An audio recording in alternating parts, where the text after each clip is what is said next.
It's just not about selling, it's about maintaining the relationship. Having a small business kind of forces you to grow a bit of a thicker skin, and also just you had to like rise above that.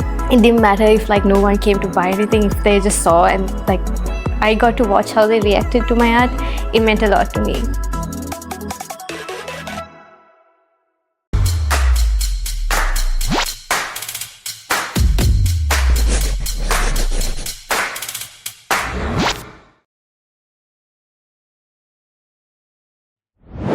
No business is without its ups and downs, but the key to facing all challenges is through resilience, and that's exactly what we're going to focus on the second part of our podcast.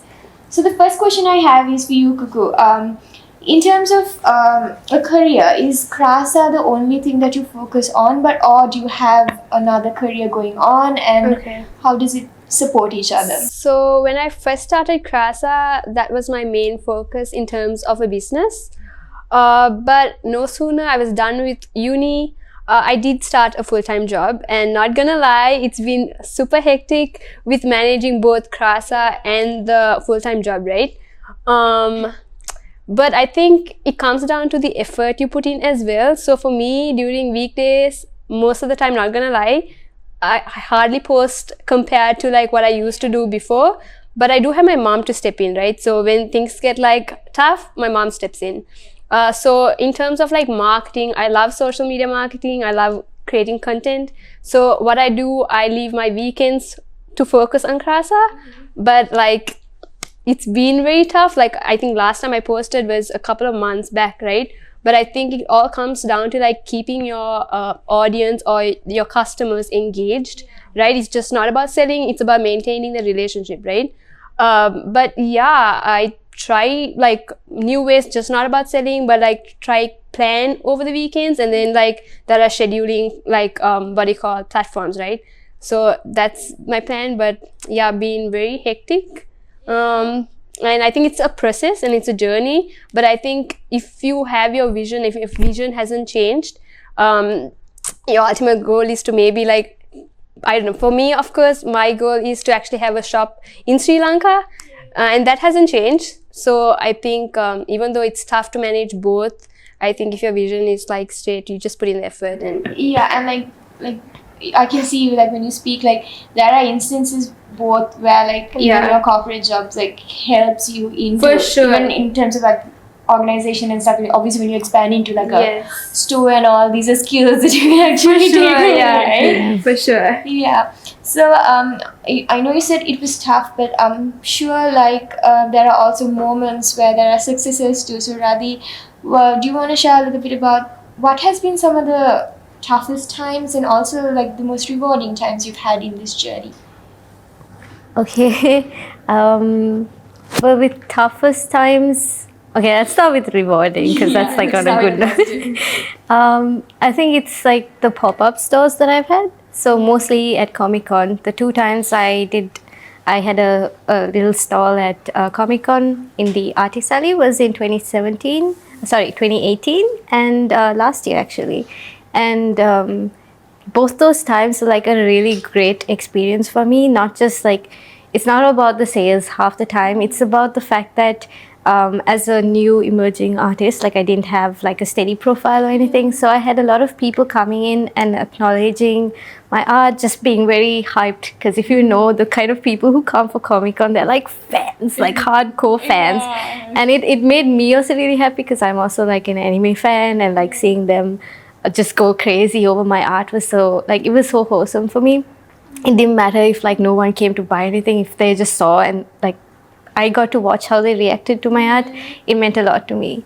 But yeah, both times are actually really good in terms of sales, and it's also like I was able to connect with the community there, and I actually have like most of my followers, or easily like a large number of them, are actually people I met at Comic-Con. And like it inspires me because they're very like proactive even on my profile. When I do something new, they're like really supportive, and it's like, it means a lot to me. Obviously I have like my friends and my family, but it's like outsiders who I didn't know personally, now I do because of this. So to me it was that really stood out, and it's like a major big deal to me, and I would call it a success. But yeah, there's also this, like, let's say Comic-Con was event-based. I also have, I wouldn't say it's success, but it's something that I would say I'm achieving. I'm in the process. It's more like a personal thing. So my mindset when I started Marian Makes was very, like, in all honesty, was just like, I don't know what I'm doing, but I'm just doing something. But last year when I started up again, especially in November, I kind of realigned everything and I was like, okay, I rebranded, I did all of that stuff, but I had more clear set goals. But one thing that really stood out, or that I was actually struggling during November, December, was even though I was posting on social media and all of that, I used to get really like when I'd see not many people liking my posts or stories, and then that would like be discouraging. So I was wondering, like, how do I keep this up? Like, there's a high chance you actually can get burnt out when you're like venturing on your own like solo business. So this year when 2024 started, I told myself, okay, I'm going to focus on becoming a better artist rather than like expanding my business. So I took it inwards and I told myself I'll create more art. And actually, like, up to now, even though it's just been like 2 months, I've actually drawn a lot more than I thought. I started digital art. That's something I've been like putting off forever.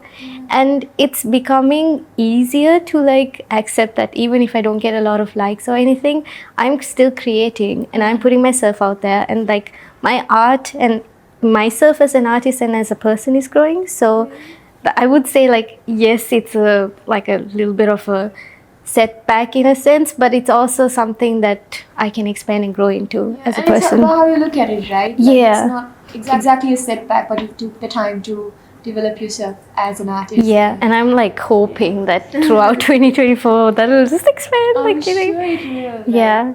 And yeah, it's so nice to see all the stuff that you bring to life in your art. Like, I'm a huge fan. Thank you. So, like what Radhi said, obviously there are like these unexpected things that come up. You don't plan for certain things, and you have to make decisions along the way. So, Lily, when you started off NUMS, what were some of the unexpected challenges you had to face, and how have you learned from it, and how has that enabled you to be proactive now, when you make decisions?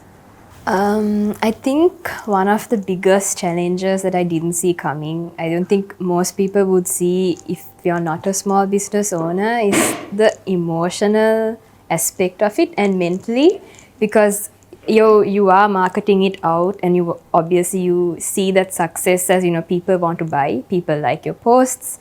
It kind of depends on an external factor. It's not something I can do. I put out stuff and then I hope for the best.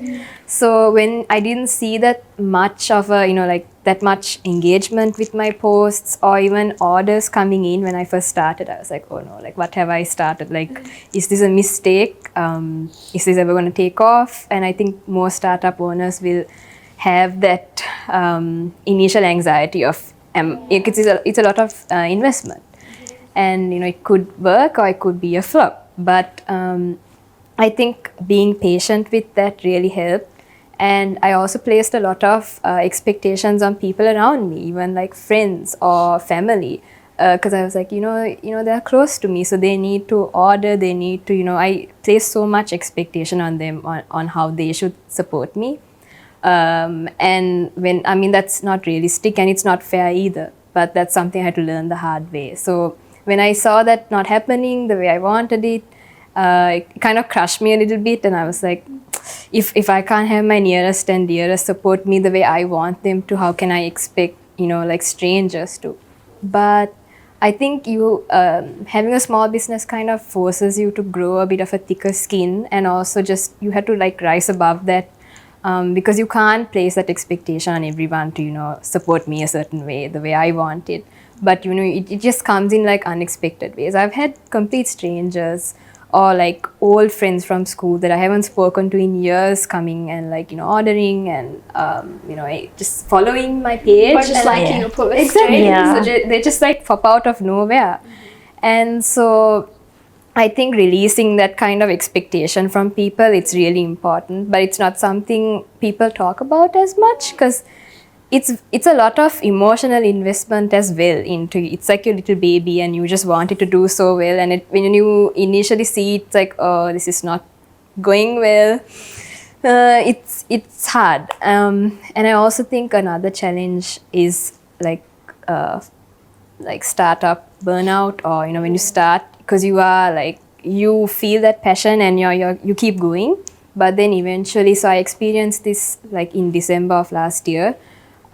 It had been about 6 months of norms being in existence, and like I had been going at it. There were some pop-ups, there were big orders, and I was just really like working hard, lot of late nights, and then when everything quietened down, I found myself so exhausted. So finding that balance of resting, because sometimes it's easy to just say yes to everything, and obviously when you're starting, you kind of have to, because you want to get your product out there, you want to get your name out there. But finding a balance in resting and actually recuperating is really important, because I found myself finding it so hard to bounce back. Yeah. So yeah, those are like the unseen things, and also just realizing that we don't appreciate small business owners until you start your own thing, because you don't realize how much hard work goes into it. And so it's really opened up my eyes to be appreciative of small business owners, because like earlier I was just like, oh, they're just selling something, they post something on Instagram, it's so easy, but it's far from that. So yeah, I think those have been like really challenges that like you don't see coming. Yeah. But I think the main takeaway is like, yes, it's challenging, but there's also like how Ravi mentioned, that reward aspect of it, and I'm assuming that motivates you guys to like keep pushing and keep working on your resilience to it. So, yeah. Okay, so that is that brings us to the end of this segment. We'll be back soon. If you enjoyed that video, make sure to like and subscribe to the GEP YouTube channel. And we also have a bunch of very interesting practical short courses which are related to the episodes from the podcast. So stay tuned.